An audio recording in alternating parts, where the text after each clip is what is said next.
They're sending her away. 4 words. That's all it took to shatter a 7-year-old girl who'd already survived too much grief.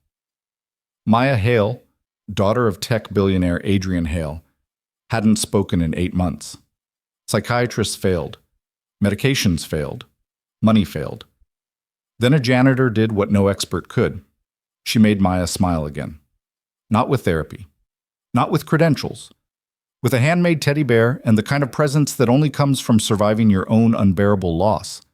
But when corporate lawyers saw liability instead of healing, when executives saw risk instead of hope, they made a decision that would expose every crack in a system built on power instead of humanity. This is the story of what happened when a child's heart collided with boardroom protocol, and why sometimes the most invisible person in the building holds the only key that matters. Stay with me until the very end, and drop a comment with your city so I can see how far Maya's story reaches across the world. The glass tower on Madison Avenue didn't just scrape the sky, it dominated it. 47 floors of steel and ambition, crowned with the logo that had become synonymous with innovation, wealth, and control. Hale Technologies. Inside, everything moved with precision. Meetings began on time. Emails arrived in clean, bulleted efficiency. Even the coffee was temperature-controlled to the degree. But on the 32nd floor, in a corner office designed to overlook the entire city, something had stopped moving altogether. Maya Hale sat on the floor beside a wall of windows, knees pulled to her chest, staring at nothing. She was 7 years old, small for her age, dark curls falling across a face that had once been bright with curiosity, now smoothed into something far too still for a child. Her hands gripped the fabric of her dress, pale blue, expensive, wrinkled from being worn 3 days in a row. She hadn't spoken since January. Her mother, Catherine Hale, had died in a car accident on a Tuesday morning. No warning, no goodbye.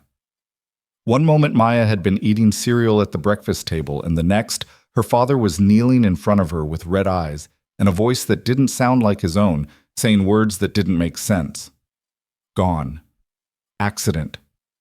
So sorry, sweetheart, Maya had screamed. Then she'd stopped, and she hadn't made a sound since. Adrian Hale stood across the room now, arms folded, jaw tight. He was 43, sharp-featured, impeccably dressed in a suit that cost more than most people's monthly rent. His hair was graying at the temples in a way that magazines called distinguished. His gaze was the kind that made investors nervous and competitors cautious. But right now, he just looked tired. "She won't eat," said the woman standing beside him. Dr. Lillian Graves, a child psychologist with degrees from Yale and a practice in Tribeca. She'd been seeing Maya 3 times a week for the past 5 months. "I've tried everything: play therapy, art therapy, guided meditation. She's disassociating, Adrian. She's not processing the trauma. She's burying it." Adrian's voice was low, controlled. "So what do we do?" Dr. Graves hesitated. "There are inpatient programs, facilities that specialize in—" "No." His tone was final. "I'm not sending her away." "Then you need to accept that this might take years. Grief doesn't have a timeline, especially for children. She's lost her primary attachment figure. She's experiencing profound— I know what she's experiencing." Adrian's voice cracked, just barely, and he turned away, pressing his knuckles against the desk. "I'm living it too." Dr. Graves softened. "I know, but you're an adult. You have coping mechanisms, support systems, the ability to contextualize loss. Maya doesn't, and right now she's trapped inside something she can't name." Across the room, Maya hadn't moved. She didn't look at them, didn't react. Her eyes stayed fixed on the window as if she were searching for something just beyond the glass. Dr. Graves checked her watch. "I'll be back Thursday. In the meantime, try to keep her engaged. Music, movement, anything that might pull her back." Adrian nodded, but he didn't believe it would work. Nothing had worked. When the door closed behind Dr. Graves, the silence in the room felt heavier. Adrian crossed the floor and crouched beside his daughter. He didn't touch her. She flinched when people touched her now, but he stayed close. "Maya," he said quietly, "it's just us now. You want to go home? We can order dinner. Whatever you want. Nothing. Or we can stay here a little longer. I have some work to finish, but I can put on a movie for you. You loved that one about the girl with the dragons, remember? Still nothing. Adrian closed his eyes. He'd built an empire from nothing.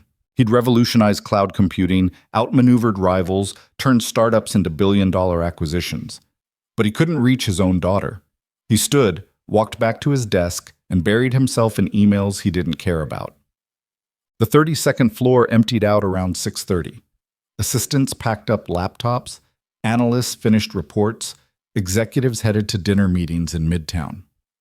By 7, the hallways were quiet except for the hum of the HVAC system and the distant ding of elevator doors. That's when Evelyn Brooks arrived. She came in through the service entrance on the ground floor, badged in with a card that identified her as part of Summit Cleaning Solutions, a contracted janitorial company that handled after-hours maintenance for the building. She was 53 years old, average height, with steel gray hair pulled into a low bun and hands that had seen decades of work. She wore dark blue scrubs, soft-soled shoes, and carried a cart loaded with spray bottles, microfiber cloths, and trash bags. She didn't speak to the security guard at the desk. He didn't speak to her. That was how it always went. Evelyn pushed her cart into the service elevator and pressed the button for 32. The ride-up was smooth and silent. She'd been cleaning this building for 3 years. She knew which floors had motion sensor lights, which bathrooms needed extra attention, which executives left half-eaten lunches in their trash cans. She knew the building the way you know a place you've passed through 1,000 times without ever really being seen. When the elevator doors opened, she stepped into the dim hallway and began her route. Conference rooms first, then the break area, then the offices along the western wall. She was halfway through wiping down a glass table when she heard it. A sound. Faint, almost imperceptible. Evelyn paused, cloth in hand, and listened. It came again. A soft, hiccuping breath. The kind that follows crying, when the tears have stopped but the chest still shakes. She followed the sound down the hall, past darkened offices, until she reached the corner suite. The door was open. Inside, the lights were low, and a man sat hunched over a desk, his back to the door, shoulders tense. And on the floor, in the far corner of the room, was a little girl. Evelyn stopped in the doorway. She'd seen children in the building before, executives' kids brought in during school breaks or emergencies. But this was different. This child wasn't playing, wasn't exploring. She was curled into herself, trembling, silent. The man at the desk didn't notice Evelyn. He was staring at his computer screen, but his eyes weren't moving. He looked like someone holding himself together by sheer force of will. Evelyn should have kept moving. That was the rule. Don't interrupt, don't engage, clean and leave. But something stopped her. She looked at the little girl again, saw the way her small hands gripped her knees, saw the way her breath came too fast, too shallow, saw the way she stared at nothing, lost inside something too big for her to carry. Evelyn knew that look. She'd worn it herself once, a long time ago. Slowly, carefully, Evelyn set down her cart. She reached into the deep pocket of her scrubs and pulled out something small, worn, and soft. A teddy bear. It wasn't new. The fabric was faded, the seams hand-stitched. One of the button eyes had been replaced with a mismatched one. It had been made decades ago, by hands that no longer existed, for a child who had never grown up.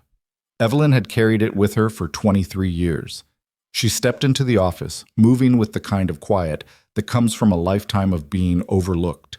She crossed the floor, knelt down a few feet from the little girl, and placed the bear gently on the carpet between them. Then she waited. The little girl didn't move at first, but after a moment her eyes shifted, just slightly, toward the bear. Evelyn didn't speak, didn't smile, didn't reach out. She just stayed there, kneeling on the floor, hands folded in her lap, as still and patient as stone. The little girl's breathing slowed. Her grip on her knees loosened, just a fraction. Her eyes stayed on the bear. And then, for the first time in 8 months, Maya Hale moved towards something instead of away. She didn't pick up the bear, but she leaned forward just enough to touch one of its ears with the tip of her finger. Evelyn stayed perfectly still. Maya's finger traced the edge of the fabric, then the other ear, then the stitched smile. Behind them, Adrian Hale finally looked up from his desk. He froze when he saw the janitor kneeling beside his daughter. His first instinct was to say something. "What are you doing? Don't touch her." But he didn't, because Maya wasn't pulling away. She wasn't flinching. She was touching the bear. Slowly, carefully. And her face had softened. Evelyn didn't turn around. She didn't acknowledge Adrian. She just stayed where she was, letting the moment exist without interruption. After what felt like an eternity, Maya picked up the bear. She held it in both hands, close to her chest. And for the first time since January, her breathing evened out completely. Evelyn nodded once, as if satisfied. Then she stood, brushed off her knees, and walked back to her cart without a word. Adrian was on his feet now, staring. Wait. But Evelyn was already in the hallway, pushing her cart toward the next office. Adrian looked down at his daughter. Maya was still holding the bear. She wasn't smiling, but the tension in her shoulders had eased. The shaking had stopped. "Maya," he whispered. She didn't answer, but she clutched the bear tighter, and when Adrian knelt beside her, she didn't pull away. For the first time in months, she let him sit next to her. The next evening, Adrian arrived at the office earlier than usual. He told himself it was because he had reports to review, calls to make, strategies to refine. But the truth was simpler. He wanted to see if the janitor would come back. At 7 o'clock, right on schedule, Evelyn Brooks stepped off the service elevator with her cart. Adrian was waiting in the hallway outside his office. She saw him and paused, her expression unreadable. "Excuse me," Adrian said, his voice more uncertain than he was used to. "I wanted to thank you for last night." Evelyn said nothing. She just looked at him with calm, gray eyes that didn't give anything away. Adrian cleared his throat. "My daughter, she hasn't responded to anyone in months. But whatever you did, it helped. I don't know how, but it did." Evelyn's gaze shifted past him, toward the open door of his office. Inside, Maya was sitting on the floor again, the teddy bear still in her arms. "She's been holding that bear all day," Adrian continued. "She won't let it go. I don't even know where it came from, but it's hers now," Evelyn said quietly. Her voice was low, steady, with the kind of weight that comes from someone who doesn't waste words. Adrian blinked. Yes, of course. I just wanted to know if you'd be willing to stop by again. When you're cleaning, just for a few minutes. I think it might help her." Evelyn studied him for a long moment. Then she nodded once and pushed her cart past him into the office. Maya looked up when Evelyn entered. Her eyes followed the woman across the room as she set down a trash bag and began emptying the small bin near the desk. Evelyn didn't look at Maya directly. She just worked, moving with the same quiet efficiency she always had. But after a moment, she reached into her cart and pulled out a small plastic bottle cap. She set it on the floor, a few feet from where Maya was sitting. Maya stared at it. Then Evelyn pulled out another cap. And another. She arranged them in a line, slowly, deliberately, like she was building something. Maya shifted forward just an inch. Evelyn added a fourth cap, then a fifth, creating a small circle. Maya set the bear down gently and crawled closer. Evelyn still didn't speak. She just kept arranging the caps, circles, lines, spirals, until Maya was sitting right beside her, watching with wide eyes. Then, without a word, Evelyn slid one of the caps toward Maya. Maya picked it up, hesitated, then placed it carefully inside the circle Evelyn had made. Evelyn nodded as if to say, "Yes, that's right." From the doorway, Adrian watched in silence. He didn't understand what was happening, but he knew with absolute certainty that this woman, this janitor whose name he didn't even know, had just done something no doctor, no therapist, no amount of money had been able to do. She'd reached his daughter. Over the next 2 weeks, a pattern emerged. Every evening at 7, Evelyn would arrive on the 32nd floor. Every evening, Maya would be waiting, not at the door, not obviously, but she'd be there, in the corner of her father's office, the teddy bear in her lap, her eyes tracking Evelyn's movements the moment she appeared. Evelyn never spoke to her directly. She never asked questions, never tried to hug her. never treated her like a problem to be solved. She just existed beside her.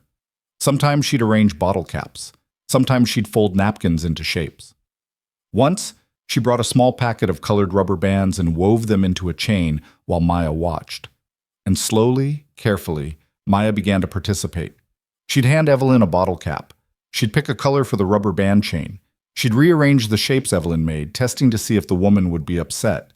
Evelyn never was. She'd just nod, adjust, and keep going. Adrian started staying later at the office just to watch. He'd sit at his desk pretending to work, while his daughter, silent, unreachable Maya, sat cross-legged on the floor beside a janitor, building tiny, meaningless structures out of trash. And for the first time since Catherine died, Maya looked present. One night, after Evelyn had left and Maya was asleep on the couch in Adrian's office, he found himself standing in the hallway, staring at the service elevator. He didn't know anything about this woman, not her full name, not where she lived, not why she carried a handmade teddy bear in her pocket. He didn't know why she understood his daughter when no one else could. But he knew he needed her. And that terrified him. Because Adrian Hale had spent his entire life controlling outcomes. He built empires. He managed crises. He made decisions that moved markets. But this wasn't something he could control. This was something happening outside the rules he understood. And for the first time in his life, he realized that maybe, just maybe, control wasn't what his daughter needed. Maybe she just needed someone who knew how to sit beside grief without trying to fix it. It was a Thursday evening when everything shifted. Adrian had been in back-to-back meetings all day, board updates, investor calls, product launches. By the time he returned to his office, it was nearly 8. He expected to find Maya asleep or staring out the window, or maybe still holding the bear. Instead, he found her sitting at the small table near the couch, a piece of paper in front of her, a crayon in her hand. She was drawing. Adrian stopped in the doorway, his breath catching. Maya hadn't drawn anything in months, hadn't held a crayon, hadn't touched the art supplies he'd bought for her, hadn't shown interest in anything creative. Dr. Graves had tried art therapy repeatedly. It hadn't worked. But now, here she was, carefully coloring in the outline of something, he couldn't tell what yet, while Evelyn wiped down the windows a few feet away. Adrian stepped inside quietly, not wanting to break the moment. Maya didn't look up. She was focused, her small hand moving the crayon in slow, deliberate strokes. Evelyn glanced over her shoulder, saw Adrian, and gave him the faintest nod before returning to her work. Adrian sat down at his desk, his eyes never leaving his daughter. When Maya finished, she set the crayon down and picked up the paper, holding it carefully in both hands. Then she stood, walked across the room, and stopped in front of Evelyn. Evelyn set down her cloth and turned. Maya held out the drawing. It was a picture of two figures, one tall, one small, both holding hands. Between them was a teddy bear. Evelyn looked at the drawing for a long moment. Then she looked at Maya. And for the first time, Maya looked back. Not down, not away. Directly into Evelyn's eyes. Evelyn took the drawing gently, as if it were made of glass. She studied it, her expression unreadable. Then she folded it carefully and slipped it into the pocket of her scrubs, right next to where the teddy bear used to be. "Thank you," Evelyn said softly. Maya didn't speak, but her lips curved just slightly into the ghost of a smile. And Adrian Hale felt something crack open inside his chest, something he'd been holding closed since the day Catherine died. Hope. The next morning, Adrian did something he'd been avoiding for weeks. He called his head of operations, Karen Lim, and asked for a meeting. Karen arrived at his office within 10 minutes, tablet in hand, efficient as always. She was in her mid-40s, sharp-eyed, with a reputation for getting things done no matter the obstacles. She'd been with Hale Technologies since the beginning, and Adrian trusted her judgment implicitly. "What's this about?" Karen asked, sitting across from him. Adrian leaned back in his chair, choosing his words carefully. "I need you to pull the personnel file for one of the building's cleaning staff." Karen raised an eyebrow. "Cleaning staff?" "Yes, a woman who works the 32nd floor in the evenings. She's with Summit Cleaning Solutions." Karen made a note on her tablet. "What do you need to know?" "Everything, background, employment history, references. I want a full report." Karen paused, her stylus hovering over the screen. Adrian, is there a problem? No, the opposite, actually. He hesitated. She's been helpful with Maya. Karen's expression softened immediately. Everyone in the company knew about Maya, about the silence, about the grief. I'll have it for you by end of day, Karen said. Thank you. But as Karen stood to leave, Adrian added, and Karen, keep it quiet. I don't want this turning into office gossip. She nodded and left. By 5 o'clock, Adrian had the report. He opened it on his laptop, skimming through the basics first. Name, Evelyn Marie Brooks. Age 53. Employed by Summit Cleaning Solutions for 3 years. Prior employment, various janitorial and housekeeping positions across the city. No criminal record, no flags. But then he reached the section labeled Personal History, and everything stopped. Evelyn had been a teacher. Not just any teacher, an elementary school teacher in Brooklyn, specializing in early childhood education. She taught for nearly 15 years at PS 142, a public school in Bedford-Stuyvesant. According to archived news articles linked in the report, she'd been beloved by students and parents alike. There were photos of her in classrooms, smiling, surrounded by kids. And then, 23 years ago, everything had ended. A house fire. Late at night. Evelyn's home in Flatbush. The fire department responded within minutes, but by the time they got inside, it was too late. Her son, 8-year-old Daniel Brooks, had died in his bedroom from smoke inhalation. The report included a scanned newspaper clipping. Adrian read it twice, his hands gripping the edge of the desk. Teacher loses son in tragic fire. Community mourns. There was a photo of Evelyn at the funeral, her face hollowed out, her eyes empty. After that, the timeline in the report went dark. Evelyn had stopped teaching. She'd moved several times. She'd worked a series of low-wage jobs, cleaning offices, stocking shelves, working overnight shifts. She'd become invisible. Adrian closed the laptop and stared at the wall. This woman, this quiet, unassuming janitor, hadn't reached his daughter through training or technique. She'd reached her through recognition. She knew what Maya was carrying, because she'd carried it herself. That evening, when Evelyn arrived, Adrian was waiting for her in the hallway again. She saw him and slowed, her expression wary. I need to talk to you, Adrian said gently. Evelyn didn't respond. She just stood there, one hand on her cart. I know about your son, Adrian continued. About Daniel. I'm sorry. I can't imagine. You looked into me. Her voice was flat, but there was something underneath it. Not anger, something sharper, hurt. I had to. I needed to understand why Maya responded to you. And now you do. Yes. Evelyn's jaw tightened. So, what now? You want to hire me as some kind of grief consultant? Pay me to fix your daughter? No. Adrian's voice was firm. I want to ask you to keep doing what you're already doing. Just be here. For her, that's all. Evelyn studied him for a long moment, then she shook her head slowly. I'm not a therapist, Mr. Hale. I'm not trained for this. I clean floors. That's what I do. You do more than that. Adrian stepped closer. You gave her something no one else could. You gave her permission to grieve without words. Evelyn's eyes flickered just for a second, and Adrian saw it. The wound she still carried, even after all these years. I'm not asking you to save her, Adrian said quietly. I'm just asking you to keep showing up. Evelyn looked past him, toward the office, where Maya was waiting. She was silent for a long time. Then she nodded, just once, and pushed her cart down the hall.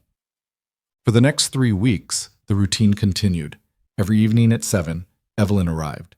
Every evening, Maya was waiting. They didn't talk. They didn't need to. They just existed in the same space, building small things out of nothing, finding comfort in the silence they both understood. And slowly, incrementally, Maya began to come back to life. She started eating again. Not much, a few bites here and there, but it was something. She started sleeping through the night. She stopped flinching when her father touched her. And one night, when Evelyn placed a bottle cap in front of her, Maya picked it up and said very softly, "Blue." It was the first word she'd spoken in 9 months. Evelyn didn't react. She just nodded and handed Maya another cap. "Red," Maya whispered. Adrian, sitting at his desk, had to cover his mouth to keep from making a sound. Tears blurred his vision. He turned away, pressing his fists against his eyes, his shoulders shaking. When he finally composed himself and looked back, Maya was still sorting caps, whispering colors to herself. And Evelyn was still there, steady and silent, doing what she'd always done, seeing the child no one else could see. But not everyone was pleased. Word had begun to spread through the executive floors. People noticed the janitor spending extra time in Adrian Hale's office. They noticed the CEO's daughter sitting on the floor beside a cleaning cart. They noticed Adrian arriving earlier, staying later, and asking fewer questions about quarterly projections. And in the carefully controlled ecosystem of corporate leadership, anything unusual was a potential problem. It started with whispers in the break room, then concerned emails to HR, then a formal inquiry from the company's legal department. By the end of the month, Adrian received a call from his general counsel, Richard Park. "We need to talk," Richard said, "about the cleaning staff situation." Adrian's stomach dropped. "What situation?" "Adrian, you know I respect your judgment, but there are protocols, liability issues. If this woman is interacting with your daughter outside the scope of her employment, she's not doing anything wrong. I'm not saying she is. But if something happened, if Maya got hurt, or if there was any kind of incident, the company could be exposed. We need documentation, background checks, liability waivers. This can't just be informal." Adrian's voice went cold. "She's helping my daughter."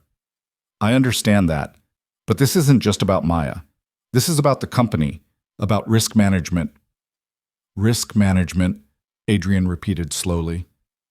"My daughter is finally speaking again, and you're worried about risk management." "Adrian, we're done here." Adrian hung up, but the damage was already done. Because once legal got involved, everything changed. And Maya, who was just beginning to feel safe again, was about to learn that safety could be taken away. Just like everything else. The memo arrived on Adrian's desk 3 days later. It was formal, clinical, wrapped in the kind of corporate language designed to sound reasonable while delivering a blow. Subject line: Personnel Interaction Protocol Review. Immediate action required. Sent from the office of Margaret Sutton, Chief Operating Officer, with Richard Park CC'd, along with Karen Lim and the entire executive leadership team. Adrian read it twice, his jaw tightening with each sentence. Due to concerns regarding undocumented interactions between contracted cleaning staff and company personnel, effective immediately, all non-essential contact between janitorial employees and executive-level family members must be supervised and logged. Furthermore, any staff member engaging in childcare activities, formal or informal, must undergo background verification, liability clearance, and written consent from both the contracting company and Hale Technologies legal department. The memo didn't mention Evelyn by name. It didn't have to. Adrian set the paper down and stared at his computer screen, his hands curled into fists. They were trying to remove her, not directly, not overtly. But they were building a wall of bureaucracy so high that Evelyn would either have to submit to invasive scrutiny or simply disappear. And Adrian knew which option a woman like Evelyn would choose. He stood abruptly, grabbed his phone, and walked out of his office. Margaret Sutton's office was on the 45th floor, a corner suite with floor-to-ceiling windows and furniture that cost more than most people's cars. She was in her late 50s, silver-haired, with the kind of calm authority that came from decades of navigating corporate politics. She'd been with the company almost as long as Adrian, and she was one of the few people who could challenge him without repercussion. She looked up when Adrian walked in without knocking. "I assume you got the memo," Margaret said evenly. "I did." Adrian closed the door behind him. "And I'm telling you right now, this doesn't happen." Margaret set down her pen. "Adrian, sit down." "I don't want to sit down. I want you to rescind this." "I can't do that." "Yes, you can. You're COO. You signed off on it." "And I did so after consulting with legal, HR, and risk management. This isn't personal. It's protocol." Adrian's voice rose. "It's targeting one person." It's protecting the company. Margaret's tone didn't waver. And protecting you, whether you realize it or not. If something happens to Maya while she's in the care of an unvetted contractor, she's not in anyone's care. Evelyn cleans floors. That's her job. Is it? Margaret leaned forward. Because from what I've heard, she's spending 30 to 40 minutes every evening sitting on the floor with your daughter, engaging in activities that look a lot like informal therapy. And I'm glad Maya's improving, truly I am. But this company cannot afford the liability exposure if that arrangement goes sideways. It's not going sideways, it's helping. Right now, yes. But what happens if Maya gets attached and something happens to this woman? What if she stops showing up? What if she makes a mistake? You're building your daughter's recovery on a foundation we don't control, Adrian. That's dangerous. Adrian stepped closer to the desk. You want to talk about danger? My daughter didn't speak for 9 months. 9 months, Margaret. I tried everything. Psychiatrists, medications, specialists. Nothing worked. And then a janitor with a teddy bear did what none of them could. So forgive me if I'm not interested in liability protocols right now. Margaret's expression softened, just slightly. I know you're going through hell, and I know this woman has helped, but you're not thinking clearly. You're making decisions based on desperation, not strategy. I'm making decisions based on what my daughter needs. And what happens when the board finds out? When investors start asking why the CEO's child is being cared for by someone we know nothing about? When the press gets wind of it? Margaret's voice was quiet but firm. You've built this company on trust, Adrian, on transparency, on doing things the right way. Don't throw that away because you're scared.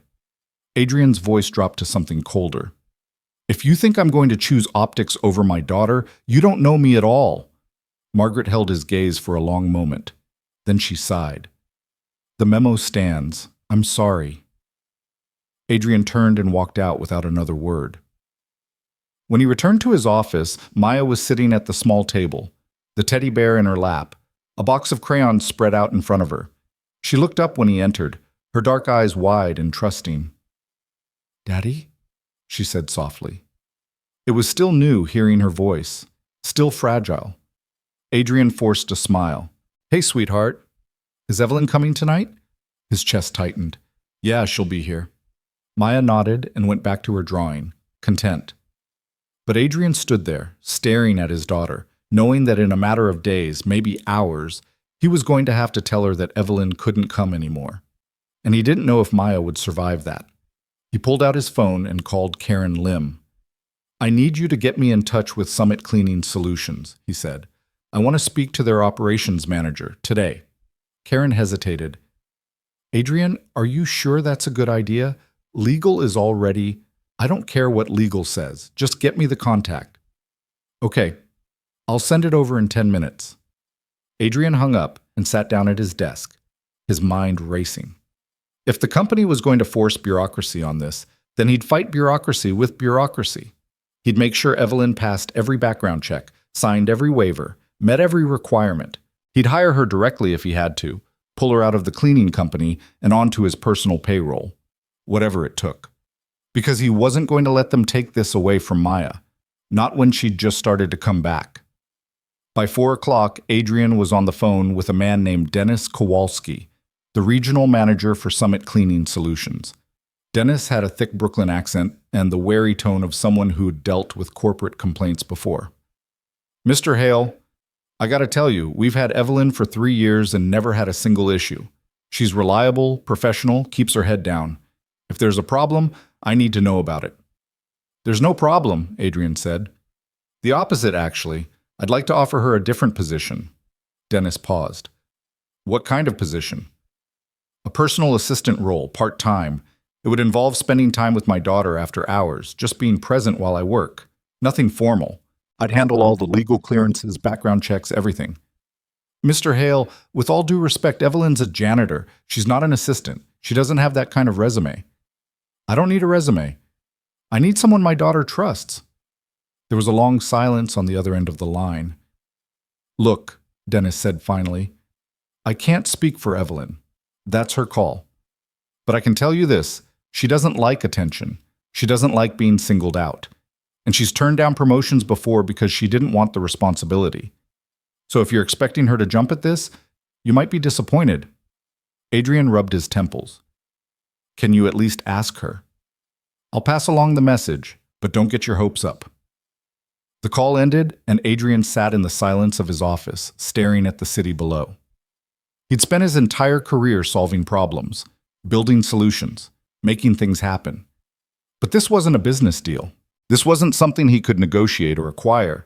This was a woman who'd lost everything, who'd rebuilt a life in the margins, who'd given his daughter a gift she didn't owe anyone, and he had no idea if she'd be willing to step into the light. That evening, Evelyn arrived at 7, just like always.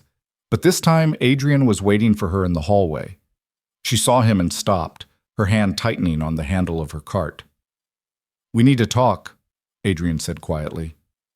Evelyn didn't move. About what? About Maya, about this arrangement, about what happens next.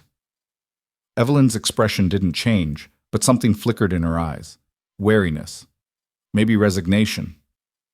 They want you to stop, Adrian continued. The company. Legal. They're saying it's a liability issue, that we need protocols and paperwork and oversight, and I'm trying to fight it, but I need your help. Evelyn was quiet for a long moment. Then she said, You want me to sign papers? Yes. Background checks, waivers, whatever they need. I'll pay for everything. I'll make sure it doesn't cost you anything. And what happens when they decide it's still not enough? When they find another reason to make me leave? Adrian hesitated. Then I'll hire you directly, take you off the cleaning contract, put you on my personal payroll. Evelyn's jaw tightened. As what? A nanny? A babysitter? As someone who cares about my daughter, someone she needs. Evelyn looked away down the hallway toward the service elevator. I'm not qualified for that. You're the only person who's gotten through to her. That doesn't make me qualified. Her voice was sharp now, edged with something Adrian hadn't heard before. Anger. Or maybe fear. You don't know anything about me, Mr. Hale. You ran a background check, found out I lost my son, and now you think you understand. But you don't. Then help me understand. Evelyn's hands curled into fists at her sides. I stopped teaching because I couldn't look at children anymore without seeing him. I couldn't stand in a classroom without remembering the way he used to draw pictures for me, the way he'd run up and hug me when I picked him up from school. Every kid I taught, I saw Daniel. And I couldn't breathe. Her voice cracked just barely, and she looked down at the floor. So I left.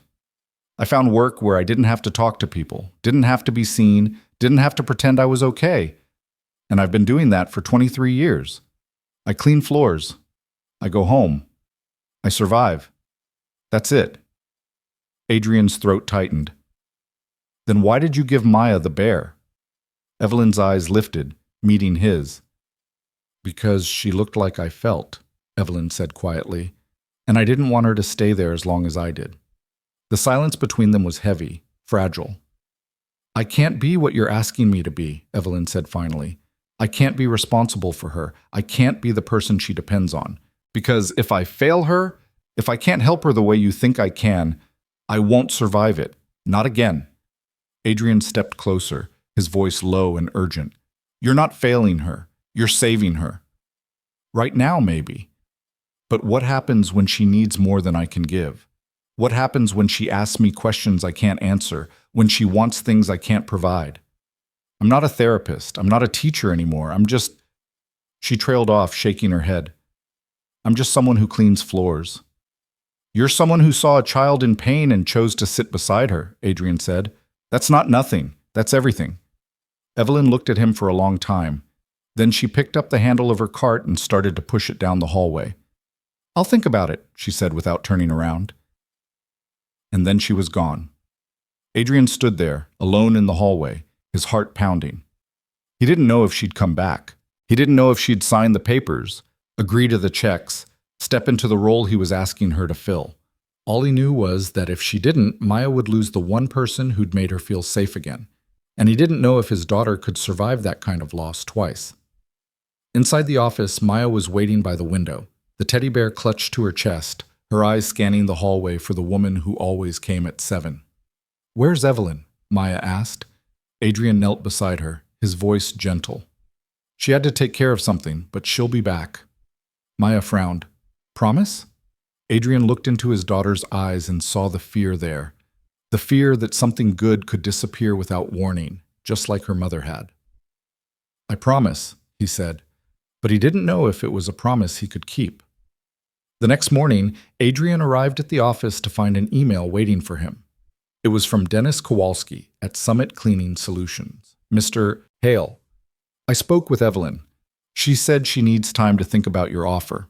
In the meantime, I'm required to inform you that per company policy, if there are concerns about employee conduct or liability, we may need to reassign her to a different location until the matter is resolved. I'm trying to hold off on that, but my supervisor is asking questions. Just wanted to give you a heads up. Adrian read the email 3 times, his stomach sinking. They were going to move her, not because she'd done anything wrong, but because the company wanted to avoid risk, and once she was reassigned, Maya would never see her again. Adrian stood and grabbed his jacket. He had 72 hours, maybe less, to figure this out. And he wasn't going to waste a single one. He spent the morning in back-to-back calls, first with his personal attorney, then with an employment lawyer, then with a private investigator who specialized in expedited background checks. He drafted contracts, liability waivers, NDA agreements. He prepared to bypass the company entirely and bring Evelyn on as a private contractor, paid out of his own pocket, operating outside the corporate structure. If Hale Technologies wouldn't let him protect his daughter, then he'd do it himself. By noon, he had a full employment package ready to present to Evelyn: salary, benefits, legal protections, everything she'd need to feel secure. But when he called Dennis again to ask for Evelyn's contact information, Dennis hesitated. Mr. Hale, I can't give you that. Privacy policy. Then pass along a message. Tell her I need to meet with her, today, if possible. Tell her it's important. Dennis sighed. I'll try.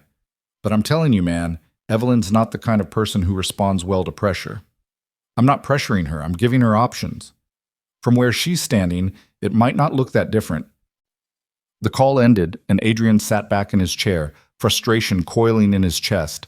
He was used to getting results, used to people saying yes when he made offers, used to being able to solve problems with resources and determination. But Evelyn wasn't a problem to be solved. She was a person who'd built walls for a reason, and he was asking her to tear them down. That evening, Maya asked about Evelyn again. Is she coming tonight? Adrian didn't know what to say. He hadn't heard back from Dennis, hadn't heard from Evelyn. For all he knew, she'd already been reassigned. I don't know, sweetheart. Maya's face fell. She looked down at the teddy bear in her lap, her small fingers tracing the worn fabric. Did I do something wrong? She asked quietly. Adrian's heart broke. No, baby, you didn't do anything wrong. Then why isn't she here? It's complicated, grown-up stuff, but I'm trying to fix it, okay? Maya nodded, but she didn't look convinced. And at 7 o'clock, when the service elevator opened and a different janitor stepped out, a younger man with headphones in, pushing a cart that didn't have bottle caps or rubber bands or anything familiar, Maya's face crumpled. That's not Evelyn, she whispered. Adrian pulled her close. I know. Where is she? I don't know, but I'm going to find her. Maya buried her face in his chest, her shoulders shaking, and Adrian realized, with cold, crushing certainty, that he'd just broken the promise he'd made to his daughter. The woman who'd finally made Maya feel safe was gone, and he didn't know if she was ever coming back. The next morning, Adrian didn't go into the office. Instead, he got in his car and drove to the address listed in Evelyn's employment file, a rent-controlled building in Flatbush, Brooklyn, 40 minutes from Midtown. The building was old, 5 stories, with faded brick and a front door that didn't quite close all the way. Adrian climbed the stairs to the 3rd floor and found apartment 3C. He knocked. No answer. He knocked again, louder this time. Still nothing. Adrian stepped back, his jaw tight. He didn't know if she wasn't home or if she just didn't want to open the door. He pulled out his phone and called Dennis. Did you give her my message? I did. She said she'd think about it. When? Yesterday. And? And nothing. She hasn't called back. Look, Mr. Hale, I'm doing what I can, but... Adrian hung up and stared at the door to apartment 3C. He thought about knocking again, thought about waiting in the hallway until she came out, but he didn't. because pushing wouldn't work, not with someone like Evelyn. So instead, he pulled out a pen and a business card, and on the back he wrote, "Maya asked where you were. I told her I didn't know. Please don't make me tell her you're not coming back." He slipped the card under the door and left. 2 days passed. Maya stopped eating again. She stopped drawing. She sat by the window in Adrian's office, holding the teddy bear, staring at the hallway, waiting for someone who didn't come. Adrian tried everything. He brought in Dr. Graves again. He offered to take Maya home early, to go to the park, to do anything she wanted, but Maya just shook her head. "I want Evelyn," she whispered. And Adrian had no answer. On the third day at 6:45 in the evening, Adrian's phone buzzed. Unknown number. He answered immediately. "Mr. Hale?" It was a woman's voice, quiet, steady. "Evelyn?" Adrian's pulse spiked. "I got your card." "Thank God. Where are you?" There was a long pause. "Downstairs, in the lobby." Adrian was on his feet instantly. "Stay there. I'm coming down." He hung up, grabbed his jacket, and turned to Maya. "Come on, sweetheart. We're going for a walk." Maya looked up, confused. "Where?" "You'll see." They took the elevator down to the ground floor, and when the doors opened, Adrian scanned the lobby. Evelyn was standing near the entrance, hands in her pockets, wearing the same dark blue scrubs she always wore. She looked small, tired, and uncertain. Maya saw her and gasped. "Evelyn!" She ran. Evelyn's eyes widened, and for a moment she looked like she might step back, might leave. But then Maya crashed into her, wrapping her small arms around Evelyn's waist, and Evelyn froze. Slowly, carefully, Evelyn's hands came up and rested on Maya's shoulders. "I thought you left," Maya said, her voice muffled against Evelyn's scrubs. "I thought you weren't coming back." Evelyn's throat worked. She looked at Adrian over Maya's head, and he saw the raw fear in her eyes. The fear that this was too much, that she couldn't do this, that she was going to fail. But she didn't pull away. Instead, she knelt down so she was eye level with Maya. "I'm sorry," Evelyn said quietly. "I had to think about some things." "Are you mad at me?" "No, never." "Then why didn't you come?" Evelyn hesitated. Then she said, "Because I was scared." Maya frowned. "Of what?" "Of letting you down." Maya thought about that for a moment. Then she reached out and took Evelyn's hand. "You won't," Maya said simply. And something in Evelyn's expression broke. She closed her eyes, her shoulders sagging, and when she opened them again, they were wet. "Okay," Evelyn whispered. "Okay." Adrian stepped forward, his voice thick. "Does that mean—" Evelyn stood, still holding Maya's hand, and looked at him directly. "I'll do it," she said. "Whatever you need. The paperwork, the checks, all of it. I'll do it."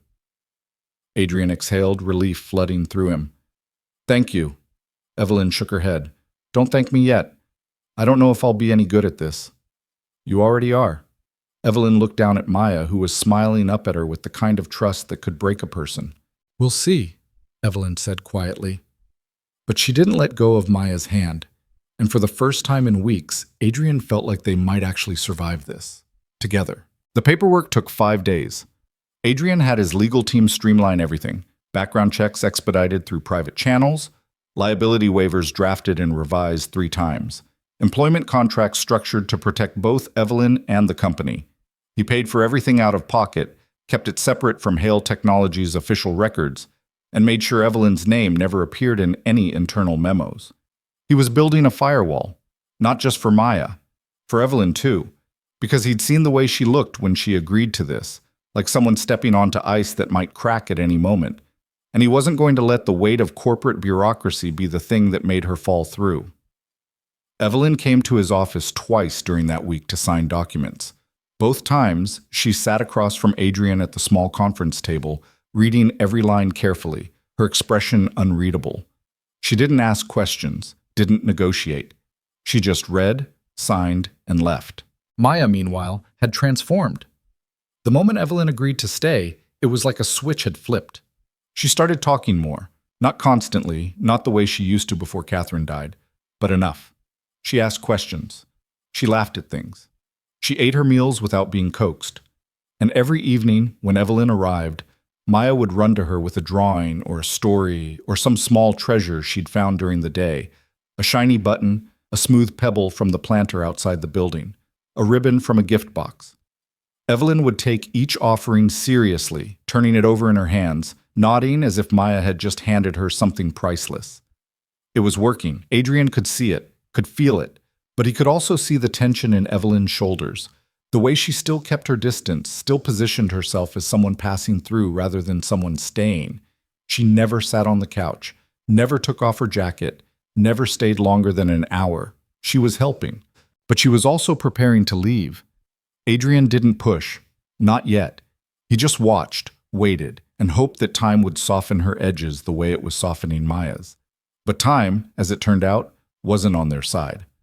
On the 6th day, Adrian received an email from Margaret Sutton.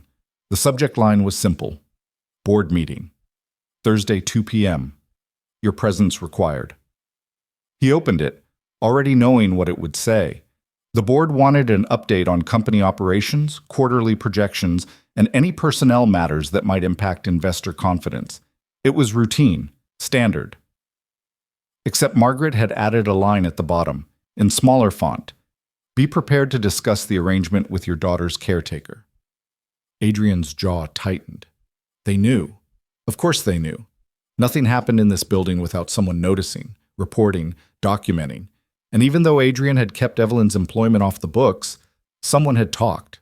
Someone always talked. He forwarded the email to his attorney with a single line: I need to know my options. The response came back within an hour. It wasn't good.